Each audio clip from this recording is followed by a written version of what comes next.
नमस्कार। आज हम मैथमेटिकल कंसेप्ट्स का डिफरेंशिएशन पार्ट पढ़ेंगे। अर्थात मैथमेटिकल कंसेप्ट्स का पार्ट डिफरेंशिएशन अर्थात अवकलन को पढ़ेंगे कि अवकलन क्या होता है और इसे कैसे निकाला जाता है।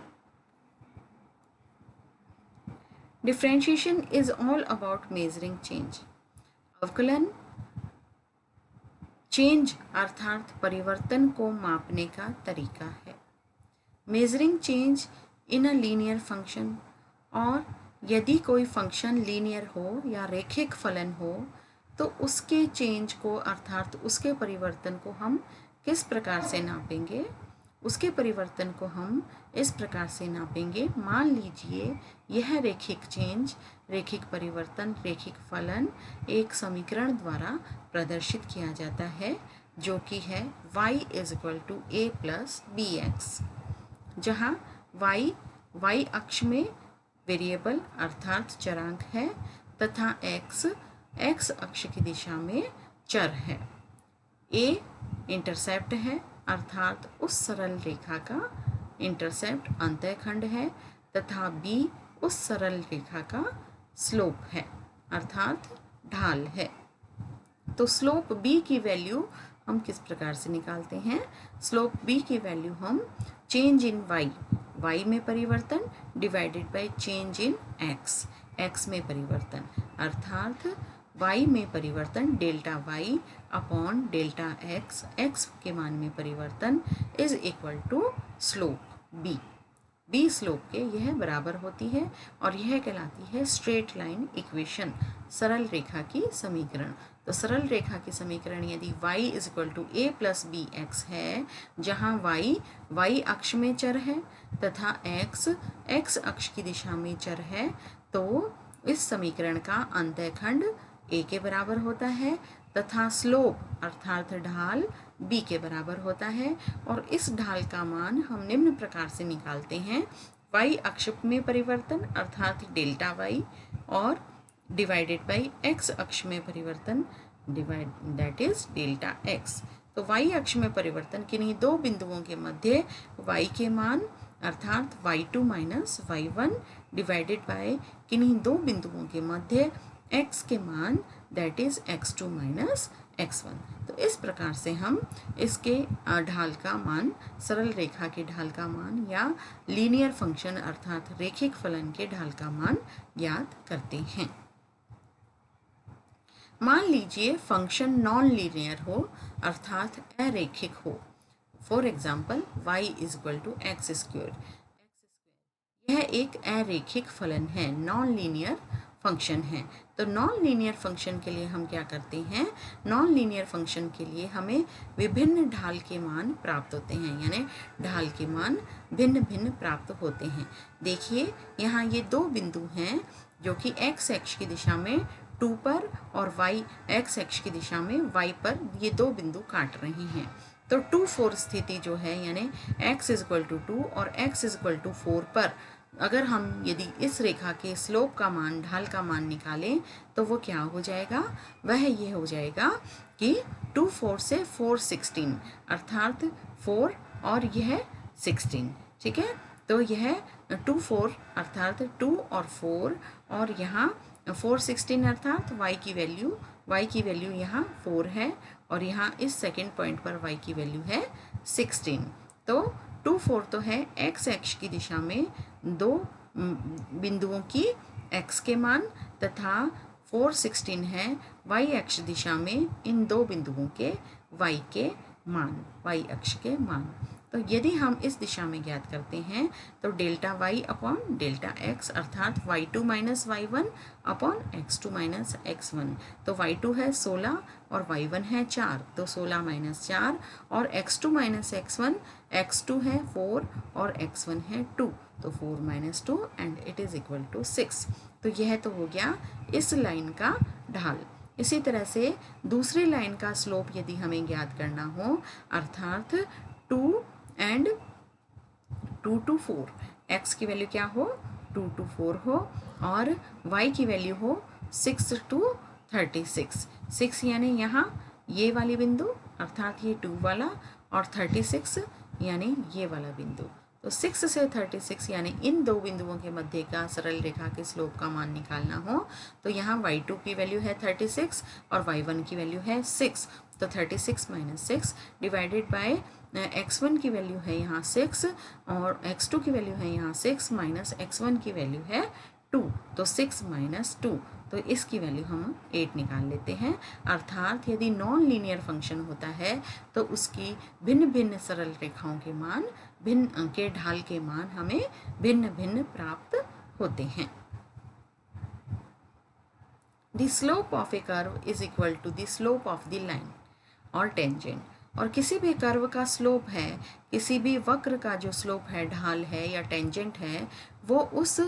वक्र के टेंजेंट के बराबर होता है। यानी उस वक्र से खींची गई स्पर्श रेखा यानी उस वक्र को स्पर्श करते हुए खींची गई रेखा के ढाल के बराबर उस वक्र का स्लोप या ढाल होता है। जैसे मान लीजिए यहाँ इस बिंदु पर स्पर्श करती हुई हम रेखा खींचें तो यह स्पर्श रेखा यह होगी और इसके ढाल का मान अलग होगा। इस बिंदु को स्पर्श करते हुए रेखा खींचें तो यह स्पर्श रेखा यह होगी और इसके ढाल का मान इस ढाल के मान की तुलना में ज़्यादा होगा। और यहाँ इस बिंदु को स्पर्श करते हुए हम रेखा खींचें तो इस स्पर्श रेखा के ढाल का मान सर्वाधिक होगा, सबसे ज़्यादा होगा, क्योंकि यहाँ डेल्टा वाई का मान सबसे ज़्यादा है और यहाँ डेल्टा वाई का मान सबसे कम है। तो इस प्रकार से किसी भी वक्र का जो ढाल है या टेंजेंट है उसका मान उस वक्र के बिंदु से वक्र को के पास से गुजरती हुई स्पर्श रेखा के ढाल के बराबर होता है।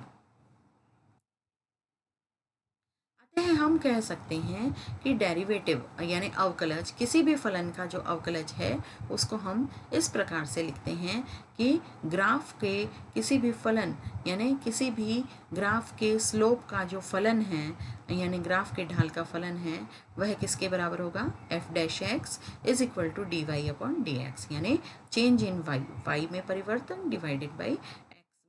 परिवर्तन। और जिसे हम ये कह सकते हैं limit delta X tends to zero, यानी एक्स में जो परिवर्तन है वो अनंत सूक्ष्म यानी अनंत सूक्ष्म परिवर्तन के बराबर होगा, यानी लगभग जीरो के बराबर होगा। यदि एक्स में परिवर्तन, एक्स के मान में परिवर्तन बहुत कम हो तो यह वैल्यू जो होती है डेल्टा वाई का मान यह बहुत ज़्यादा हो जाता है और एफ डैश एक्स का मान भी ज़्यादा हो जाता है। This process of differentiation involves letting the change in x becomes arbitrary small, यानी एक्स में जो परिवर्तन है वो एक बहुत सूक्ष्म यानी जीरो, लगभग जीरो के बराबर यानी जीरो के बराबर होना चाहिए।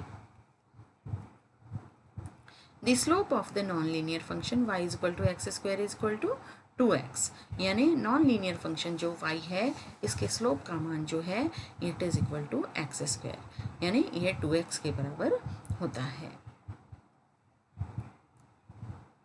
रूल्स फॉर डिफरेंशिएशन, अब अवकलन के नियम। अवकलन का प्रथम नियम है the constant rule. Constant rule का मतलब यदि किसी कांस्टेंट यानी ऐसी संख्या का मान ले लें जो कि किसी चर पे डिपेंड नहीं करती हो, किसी फलन पे डिपेंड नहीं करती हो, यानी कांस्टेंट हो जिसका मान समय के साथ परिवर्तित ना हो, उसका हमेशा डिफरेंशिएशन का मान कितना होगा, ज़ीरो होगा। तो मान लीजिए y इज इक्वल टू सी, यदि y का मान c है और c एक कांस्टेंट है, एक स्थिरांक है, तो स्थिरांक का अवकलन हमेशा जीरो के बराबर होता है, dy upon D x is equal to zero.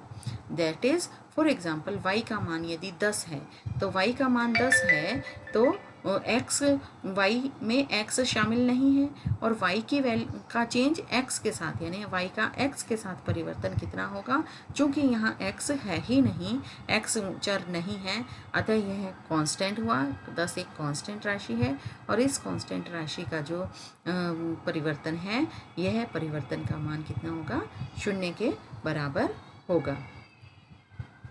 अब हम आते हैं द लीनियर फंक्शन रूल, है ना, और ये होता है लीनियर फंक्शन रूल यानी रेखिक फलन नियम। For example y is equal to A plus B X, straight line equation है y is equal to A plus B X, जहाँ a है इंटरसेप्ट और b है स्लोप। ठीक है, तो यहाँ क्या होगा कि यदि स्लोप का मान कैलकुलेट करें तो यह कितना हो जाएगा, b के बराबर होगा। देखिए dy अपॉन डी एक्स, यदि हम यहाँ इसका डिफ्रेंशिएशन करें, अवकलन करें, तो a जो है a एक कांस्टेंट है जिसमें x नहीं है, यानी ये x पर डिपेंड नहीं कर रहा है, x पर डिपेंड नहीं कर रहा है, तो इसलिए इसका जो x के साथ फलन है या x के साथ अवकलन इसका शून्य के बराबर होगा। तो d a upon D x is equal to 0 और d upon D x of b x, यानी d by D x of b x का मान कितना होगा, यह जो d by D x of b x है इसका मान b के बराबर होगा। और इस प्रकार से यह इक्वेशन हमारी क्या हो जाएगी, 0 प्लस b, यानी कि टोटल b, यह टोटल b के बराबर हो जाता है। फॉर एग्जाम्पल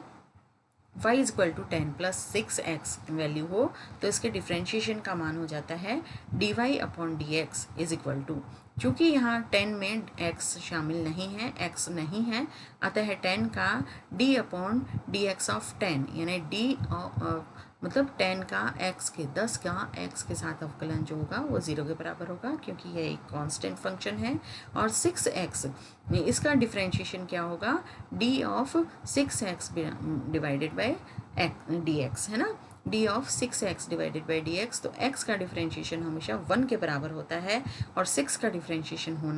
होगा नहीं, तो 6 इंटू 1 इज इक्वल टू 6, तो इसका ओवरऑल डिफ्रेंशिएशन हो जाता है 6 और इसका डिफ्रेंशिएशन है 0, तो इसका 0 अवकलन है और इसका 6 अवकलन है, तो दोनों की वैल्यू का मान overall dy upon D x का मान 6 के बराबर हो जाता है। नेक्स्ट है पावर फंक्शन रूल, अर्थात जो फंक्शन है, फलन है, और उस पर यदि कोई पावर लगी हुई है, अर्थात उस पर कोई इंडिसेस है, इंडेक्स लगी हुई है, अर्थात कोई घातांक लगी हुई है, तो उसका क्या नियम है। उसका नियम इस प्रकार है, मान लीजिए हमारा फलन है if y is equal to A X N, A X की power n, if we have the function y is equal to a into x की पावर n, अर्थात तो क्या होगा, तो इसका डेरिवेटिव क्या हो जाएगा, dy upon D X will be equal to जो nth पावर है इट विल गेट मल्टीप्लाइड, इसका जो वैल्यू है डिफ्रेंशिएशन के बाद ये n की वैल्यू मल्टीप्लाइड हो जाएगी, प्लस और इसका डिफ्रेंशिएशन रिजल्ट होगा ए एक्स एन की power -1, that is a into x n minus 1, because a is a constant here, तो a का डिफ्रेंशिएशन होगा नहीं, तो a एज इट इज़ रहेगा, n की पावर से मल्टीप्लाई हो जाएगा और x की पावर n माइनस 1 यहाँ रह जाएगा। तो यदि कोई फंक्शन इस तरह का फंक्शन है तो उसका डिफ्रेंशिएशन n a x की पावर n माइनस 1 के बराबर होगा। फॉर एग्जांपल 5x का यदि फलन है तो इसका differentiation dy upon D X किसके बराबर होगा, dy upon D X will be equal to 4x की पावर 0, 4 तो a हो गया, अर्थात 4 जो कांस्टेंट है इसका डिफ्रेंशिएशन होगा नहीं, और यहाँ क्या होगा x n माइनस 1, 0 है n की वैल्यू किसके बराबर है, 0 के बराबर, तो 0 माइनस 1 और n की वैल्यू 1 है, यहाँ n की वैल्यू कितनी है 1, तो 1 माइनस 1 इज इक्वल टू 0 और मल्टीप्लाइड बाई n है 1, तो 1 इंटू 4 x की पावर 1 माइनस 0,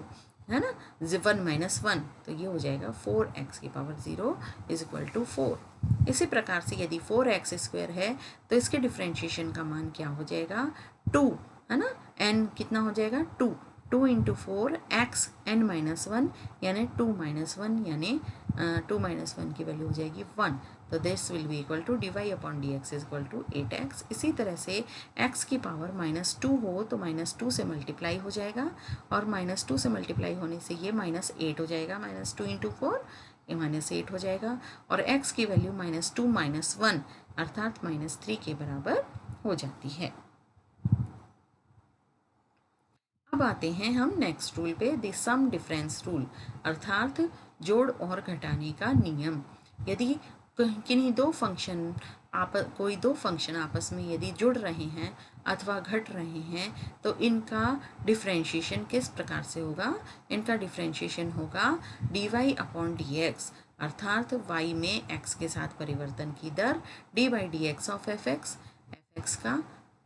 x x के साथ परिवर्तन plus D by D x of G X, G X का x के साथ परिवर्तन, यानी एफ एक्स का x के साथ परिवर्तन और जी एक्स का x के साथ परिवर्तन। और यदि ये ऐड हो रहे हैं तो दोनों में ऐड का साइन होगा, और यदि ये सब्ट्रैक्ट हो रहे हैं तो दोनों में साइन सब्ट्रैक्ट का होगा। For example y is equal to 2x² plus 3x, ये दो टर्म हैं, एफ एक्स की वैल्यू यहाँ 2x² है, जी एक्स की वैल्यू यहाँ 3x है। तो यदि हम y का डिफ्रेंशिएशन करते हैं तो dy अपॉन डी एक्स, तो इस टर्म का डिफ्रेंशिएशन यानी d of 2x² upon D x, 2x² का क्या होगा डिफ्रेंशिएशन,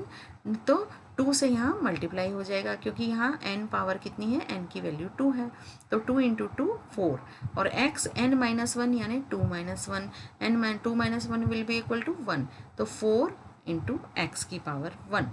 प्लस ये हो गया 3x, तो 3x का जो डिफ्रेंशिएशन होगा वो dy अपॉन डी एक्स, और 3 का डिफ्रेंशिएशन होगा नहीं क्योंकि ये एक कोफिशिएंट है। x का डिफ्रेंशिएशन होगा, x की वैल्यू x की पावर यहाँ 1 है, यानी n की वैल्यू 1 है, तो 1 से पहले यहाँ मल्टीप्लाई हो जाएगा 1 इंटू 3, और x n-1 और x की पावर n-1 यानी 1 - 1 इज इक्वल टू 0, यानी x की पावर 0, और x की पावर 0 का वैल्यू कितनी होती है 1, अर्थात ये 1 हो गया, और ये 1 इंटू 3 क्या हो गया 3 है ना, तो ये टोटल हो गया 3, तो इसकी वैल्यू तो 3 हो गई और इसकी वैल्यू हो गई 4x, तो dy upon D X will be equal to 4x plus 3। इसी तरह से हम यदि सेकंड फंक्शन देखें तो y is equal to 5x plus 4, तो यदि हम इसका डिफ्रेंशिएशन करें dy upon D X, X के साथ अवकलन करें dy upon D X, it will be equal to dy upon D x is equal to 5x D of 5x upon D X, और 5 की डिफ्रेंशिएशन होगा नहीं, 5 एज इट इज़ रहेगा, x की घातांक है n, और n कितना है, n की वैल्यू यहाँ 1 है, x की घातांक 1 है, तो 1 इंटू 5 है ना, n इंटू 5 यानी 1 इंटू 5 की वैल्यू 5 हो गई, और x की पावर n-1, तो 1 - 1 इज इक्वल टू 0, तो x की वैल्यू 0 और x की पावर 0, x की पावर 0 इज इक्वल टू क्या होगा, किसी की भी घातांक यदि 0 होती है तो उसकी वैल्यू 1 के बराबर हो जाती है, इसलिए हम इसको कहते हैं 5, तो इसका आंसर तो आ गया 5, और प्लस 4 का डिफ्रेंशिएशन होगा नहीं, 4 का डिफ्रेंशिएशन, कांस्टेंट का डिफ्रेंशिएशन हमेशा 0 होता है क्योंकि इसमें x शामिल नहीं है और x के साथ हम इसका अवकलन कर रहे हैं, तो इसकी वैल्यू 0 हो जाएगी, तो अल्टीमेटली हमारा आंसर क्या निकलेगा, इसकी वैल्यू 0 हो गई, इसकी वैल्यू 5 हो गई, तो इसका आंसर हो गया 5, यानी dy upon D x is equal to 5। अब हम आते हैं नेक्स्ट रूल पर, द प्रोडक्ट रूल, अर्थात प्रोडक्ट रूल में क्या करते हैं कि मान लीजिए दो फंक्शन हैं, है ना, यदि हमारा फलन है y is equal to uv, अर्थात दो फंक्शन का मल्टीप्लिकेशन है, तो मल्टीप्लिकेशन यदि होता है तो क्या करते हैं हम, पहले किसी एक फंक्शन को कांस्टेंट मान लेते हैं और दूसरे के साथ अवकलन करते हैं, और फिर दूसरे को कांस्टेंट मानकर पहले के साथ अवकलन करते हैं, अर्थात u का मान यदि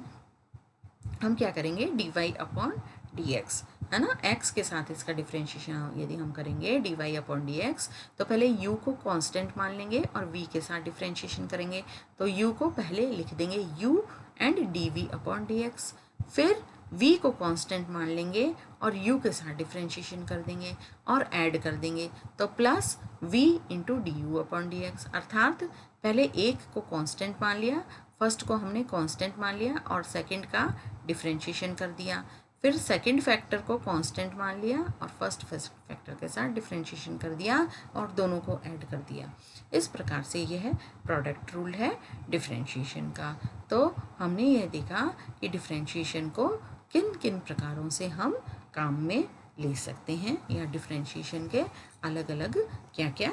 वेज हैं। अब हम इसका एक एग्जांपल लेते हैं, if y is equal to u into V, यदि कोई फंक्शन है u इंटू वी, तो हमने ये देखा था इसका क्या रूल होता है, dy upon D x is equal to u into D V upon D X plus v into D U upon D X, यानी पहले एक फंक्शन को कांस्टेंट मान लिया और दूसरे का हमने क्या कर दिया, डिफ्रेंशिएशन कर दिया। इसी प्रकार दूसरे फंक्शन को फिर कांस्टेंट मान लिया और पहले फंक्शन का डिफ्रेंशिएशन हमने कर दिया। ठीक है। तो अब जैसे फॉर एग्जांपल हम यदि लेते हैं y is equal to X plus two into A x square plus B x, है ना। तो यदि हम इसको लेते हैं तो हम क्या कह रहे हैं कि पहले एक को कांस्टेंट मान लिया और दूसरे का डिफ्रेंशिएशन कर दिया, इसको कांस्टेंट मान लिया और इसका डिफ्रेंशिएशन x के साथ किया तो क्या हो गया, इसका डिफ्रेंशिएशन हो गया 2ax प्लस बी, है ना। और ये तो हो गया 2ax plus B into X plus to,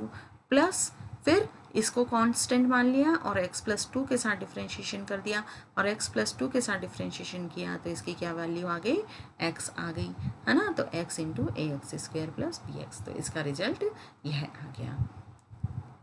तो इस प्रकार से हमने देखा कि डिफ्रेंशिएशन हम किस प्रकार से डिफरेंट एग्जाम्पल्स लेकर हम कर सकते हैं।